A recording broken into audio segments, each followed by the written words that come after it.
இன்று இந்திய கம்யூனிஸ்ட் கட்சியினுடைய பேச்சுவார்த்தை குழு திமுக தலைமையிலான பேச்சுவார்த்தை குழு தமிழக முதல்வர் குழுவையும் தமிழக முதல்வரையும் இன்றைக்கு நாங்கள் சந்தித்தோம். முதலில் நடிகர் ரஜினிகாந்த் அவர்கள் குறித்த தாவேகாவுடைய தலைவர்கள் ஒருவரான ஆதவ் அர்ஜுனாவுடைய கருத்துக்களை கம்யூனிஸ்ட் கட்சி நிராகரிக்கிறது, கண்டிக்கிறது. திமுக கூட்டணி கட்சிகளை எப்பொழுதுமே மிரட்டியதில்லை. அதே போன்று பிரபலமான தலைவர்களையும் நடிகர்களையும் மிரட்டியதாக வரலாறு இல்லை. எனவே திமுக மிரட்டியதாக சொல்வது ஏற்புடையதல்ல. பிஜேபி தான் அவர்களின் கூட்டணி கட்சிகளை மிரட்டி கூட்டணியில் சேர்க்கிறது என்பது அனைவரும் அறிந்தது. எனவே அவரது கருத்து ஏற்புடையதல்ல. அதே போன்று அண்ணா திமுகவினுடைய முன்னாள் அமைச்சர் பெண் நடிகர் குறித்து பேசிய அந்த வார்த்தைகள் பண்பல்ல, கண்ணியமல்ல, தமிழ் சமூகத்திற்கு அது ஏற்புடையதல்ல. அதையே நாங்கள் கண்டிக்கிறோம். இப்பொழுது முதல்வரை சந்தித்து நாங்கள் பேசுகிற பொழுது இது சாதாரணமாக வந்து போகிற தேர்தல் அல்ல. இயல்பான நாடாளுமன்ற ஜனநாயக தேர்தல் என்பது இயல்பானது, வெற்றி தோல்வி இயல்பானது. ஆனால் இன்றைக்கு பிஜேபி ஒரு பதற்ற அரசியலை சுமந்து வருகிறது, வகுப்புவாத அரசியலை சுமந்து வருகிறது, அமைதியான தமிழ் மண்ணை சீர்குலைக்க துடிக்கிறது. எனவே இந்த தேர்தலில் இந்திய கம்யூனிஸ்ட் கட்சியினுடைய முதல் குறிக்கோள் என்பது பிஜேபியை, அதன் கூட்டணியை வீழ்த்துவதுதான். அந்த வகையில் தமிழக முதல்வர் முன்மொழிந்திருக்கிற கூட்டாட்சி, சமூக நல்லிணக்கம், சமூக நீதி, நாடாளுமன்ற ஜனநாயகம், நமது முன்னோர்கள் இதுகார நமக்கு காத்து வகுத்தளித்திருக்கிற ஜனநாயக விழுமியங்கள், இதை காக்கிற ஒரு பெரும்போரை தமிழக முதல்வர் துவக்கியிருக்கிறார். எனவே முன்னிலும் அதிகமாக அவருடன் நாங்கள் நெருக்கமாக நின்று பிஜேபி அதன் கூட்டணியை வீழ்த்த வேண்டும் என்று பேசினோம். நண்பர்களே, தோழர்களே, இந்திய கம்யூனிஸ்ட் கட்சி ஒரு நூற்றாண்டு கால கட்சி. நாடாளுமன்றங்களில், சட்டமன்றங்களில் அது வீற்றிருந்த காலங்களும் உண்டு, வீற்றில்லாத காலங்களும் உண்டு. ஆனால் எப்பொழுதுமே அது நாட்டின் இறையாண்மை, தேசத்தின் ஒற்றுமை, உழைப்பாளி மக்களின் உரிமை, இந்தியாவினுடைய சமூக நல்லிணக்கம் என்றுதான் அது எப்பொழுதுமே போராடி வந்திருக்கிறது, குரல் எழுப்பி வந்திருக்கிறது. எனவே சட்டமன்ற, நாடாளுமன்ற எண்ணிக்கைகள் ஏற்ற இறக்கங்களாக இருந்தாலும் கம்யூனிஸ்டுகள் எப்பொழுதும் தங்களது உரிமைகளை, அரசியல் கடமைகளை என்றைக்கும் கடந்து சென்றதில்லை.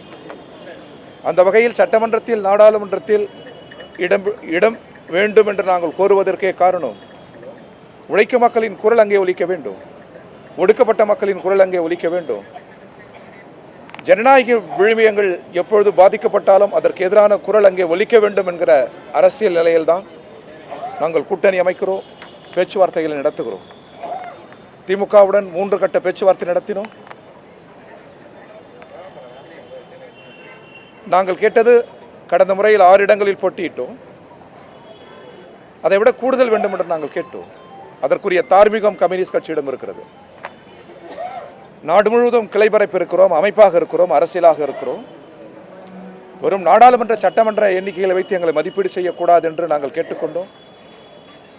3 கட்ட உரையாடல், பின்னர் முதல்வர் நிறைவாக எல்லாவற்றுக்கும் மதிப்பளித்து முதல்வர் பல்வேறு கட்சிகள் இணைந்திருக்கிற காரணத்தினால் நாங்கள் உட்பட எல்லோரும் குறைத்துக் கொள்கிறோம். எனவே நீங்கள் ஒத்துழைக்க வேண்டும் என்று அவர் கேட்டுக்கொண்டார். அந்த அடிப்படையில் 6வது நீங்கள் பரிசீலிக்க வேண்டும் என்று நாங்கள் கேட்டோம். நிறைவாக அதற்கும் வாய்ப்பில்லை, ஒத்துழைக்க வேண்டும் என்று கேட்டதற்கு இணங்க இந்திய கம்யூனிஸ்ட் கட்சி 5 இடங்களில் தமிழக முதல்வரோடு, இன்றைக்கு திமுக தலைவரோடு இன்றைக்கு நாங்கள் ஒப்பந்தத்தில் கையெழுத்திட்டிருக்கிறோம். மீண்டும் சொல்கிறோம், இது 5 இடம் என்பது, 6 இடம் என்பது, 5 என்பது கட்சி அணிகளை சோர்வடை செய்யும். ஆனாலும் கூட அதற்கு மேல் எங்களுக்கு அரசியல் இருக்கிறது. பிஜேபியை வீழ்த்துவது என்கிற அந்த அரசியலில் சில நேரங்களில் நாங்கள் இப்படி எங்களுக்குரிய இடங்களை கூட நாங்கள் கடந்து செல்கிறோம். ஆனால் எங்களுடைய அரசியல் நிலையிலிருந்து நாங்கள் ஒருபோதும் கடந்து செல்ல மாட்டோம். பிஜேபியை வீழ்த்த வேண்டும் என்பது தமிழகத்தின் எதிர்காலத்தை காப்பது மட்டுமல்ல, இந்திய நாட்டின் சட்டத்தின் ஆட்சி முறையை, ஜனநாயக நாடாளுமன்ற முறைமையை, எல்லாவற்றுக்கும் மேலாக உலகில் வேற எந்த நாட்டிலே நிலவாத ஒரு கூட்டுசைவு ஒற்றுமை இயல்பு நிலவுகிறது அல்லவா, அதை சிதைக்க துடிக்கிறது பிஜேபி கருத்தியல். எனவே அதை காக்கிற பெரும்போரில் இந்திய கம்யூனிஸ்ட் கட்சி ஈடுபட்டிருக்கிறது. அதற்காகவே நாங்கள் அணி சேர்ந்திருக்கிறோம். அதற்கான கையெழுத்து தான் இது. இவ்வாறு புரிந்து கொள்ள வேண்டும் என்று இந்திய கம்யூனிஸ்ட் கட்சியின் தமிழ்நாடு மாநில குழுவின் சார்பில் நாங்கள் கேட்டுக்கொள்கிறோம்.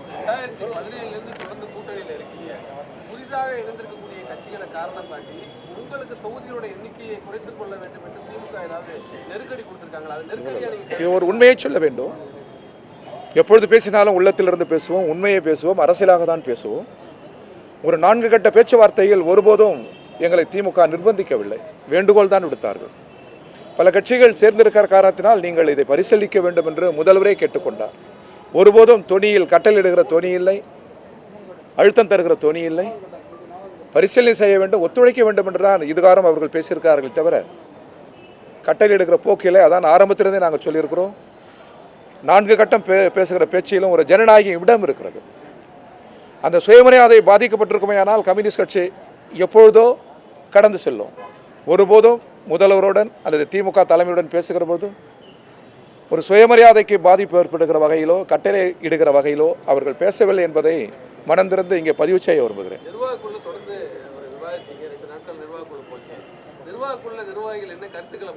இல்லை, கம்யூனிஸ்ட் கட்சியில் ஒவ்வொரு நிர்வாகிகள் என்ன கருத்துக்களை சொன்னார்கள் என்பது சொல்வது ஏற்புடையதல்ல. ஆனால் பொதுவாக இன்றுள்ள அரசியல் சூழலில் நமக்குரிய இடங்களை கேட்டு பெற வேண்டும். 1-2 இடங்கள் கூடுதலாக பெற வேண்டும் என்பதுதான் மிக நியாயம். அத்தகைய நியாயம் நம்மிடம் உண்டு. இதை நாம் பேசுவோம். இல்லை என்றால் நாம் 6 இடத்துக்காவது வலியுறுத்தினோம். ஒவ்வொரு முறையும் வந்து பேசி கட்சி கமிட்டி என்ன சொல்கிறதோ அதை திமுக பேச்சுவார்த்தை கூட சொன்னோம். நிறைவாக முதல்வர் அவர்களிடமும் நாங்கள் எடுத்து சொன்னோம். நிறைவாக சூழல் இல்லாத போது அந்த சூழல் கருதி எங்கள் அரசியல் நிலையில் எந்த நெருக்கடியும் வந்துவிடக்கூடாது. இது பிறருக்கு ஒரு பிரச்சாரத்திற்கு இடம் தந்துவிடக்கூடாது. திமுக கூட்டணி கொள்கை கூட்டணி, தோழமைபூர்வமாக நாங்கள் அணி சேர்ந்திருக்கிறோம். எனவே இது வெல்லும் கூட்டணி. அந்த வகையில் இதை கடந்து சென்று விட முடியாது என்கிற கருத்து தான் பேசப்பட்டது.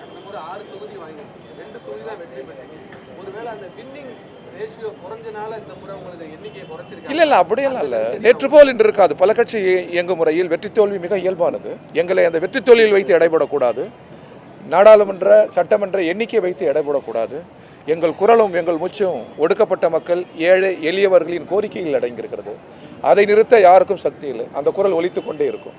கம்யூனிஸ்ட் கட்சி தார்மீக காரணங்கள் இருந்தாலும் தங்களுடைய இடத்தை விட்டு கொடுத்து 5 குறைச்சிட்டு இருக்காங்க. ஆனால் காங்கிரஸ் அதோடைய எண்ணிக்கையை 3 அதிகரிச்சிருக்கிறாங்க. இன்னும் புதிய கட்சிகளுக்கு கம்யூனிஸ்டோட அதிக இடங்கள் கொடுப்பதற்கான தகவல் சொல்லப்படுது. இந்த மாதிரியான சூழல்களில் உங்களுக்கு உங்கள் கட்சியோட ஒரு அழுத்தம் இல்லையா? ஒரு கடந்த முறை கொடுத்த தொகுதிகளை தக்க வைக்க முடியலங்கிற ஒரு அழுத்தம் இல்லை. ஒரு 3-4 முறை நாங்கள் பேசியிருக்கிறோம், பேசியதே தான் சொல்லியிருக்கிறோம். பேச்சுவார்த்தை குழுக்கு அதிகாரங்கள் இல்லை, செயலாளர் எனக்கே அதிகாரம் இல்லை. எங்கள் கட்சியில் அத்தகைய ஜனநாயகம் நிலவுகிறது. எவ்வளோ பெரிய தலைவராக இருக்கிற இருவருமே, தொடர் கே சுப்பராயன் அவர்கள் உடல்நிலை சரியில்லை, அவரும் வந்திருக்க வேண்டும். மூவருமே பெரிய தலைவர்கள், அனுபவம் உள்ளவர்கள். இவர்களுக்கே அதிகாரம் இல்லை. செயலாளர் எனக்கு அதிகாரம் இல்லை. கமிட்டிக்கு தான் அதிகாரம். எனவே கமிட்டி சொல்வதை திமுக தலைமையிடம் சொல்லி, திமுக தலைமை சொல்வதை கமிட்டியிடம் சொல்லி, இவ்வளவு நாங்கள் பேசுவது என்பதே போராடுகிறோம் என்பதை காட்டுகிறது அல்லவா? சூழல் இடம் தரவில்லை.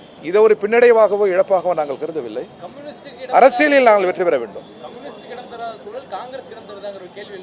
அது எடுக்கிற போது காலம் அதற்கான விடைகளை தரும். எங்களை பொறுத்தவரை நாங்கள் எதற்கும் இடரவில்லை. எங்கள் குறி பிஜேபியை வீழ்த்துவது.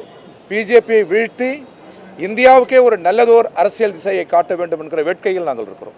இந்த மாதிரியான நீங்க ஒரு ஒற்றை குறிக்கோள், பிஜேபி ஒற்றை குறிக்கோள் திமுகவுடைய பிக் பிரதர் ஆட்டிட்யூடுக்குள்ள போறீங்களா அப்படின்னு? இல்லை, இது ஒற்றை குறிக்கோள் அல்ல. நீங்கள் எல்லாம் கற்றவர்கள், அறிவில் சிறந்தவர்கள். நாடாளுமன்ற ஜனநாயகத்தை பிஜேபி சிதைக்கிறது. நாடாளுமன்றம் என்பது என்ன? உலகத்தில் வேறு எந்த நாட்டிலும் இல்லாத இந்திய நாடாளுமன்ற ஜனநாயகத்தை பிஜேபி சிதைத்து விட்டது. வெறும் குரல் வாக்கெடுப்பில் கைகளை உயர்த்தி மசோதாக்களை நிறைவேற்றுகிறார்கள். உலகத்தில் ஆக சிறந்த இந்த நாடாளுமன்ற ஜனநாயகத்தின் விழுமியங்களை அடித்து நொறுக்குகிற பிஜேபி வீழ்த்துவதுதான் முதல் அரசியல் கடமை. அதை எளிதாக கடந்து செல்ல வேண்டாம் என்று கேட்டுக்கொள்கிறோம். இல்லை, அது ஒருபோதும் ஒரு பெரியண்ணன் போன்று அவர்கள் நடந்து கொள்ளவில்லை. அவ்வாறு யார் நடந்து கொண்டாலும் எத்தகைய உயரத்தில் இருந்தாலும் கம்யூனிஸ்ட் கட்சி அதை ஏற்காது. ஓகேவா? ஒருபோதும் இந்தியாவிலேயே மாறாத சின்னம் கதிரறிவால் சின்னம் தான், இந்தியாவிலேயே தேசிய அளவில். எனவே அந்த சின்னம் மாறாது, அதை உயர்த்தி பிடிப்போம்.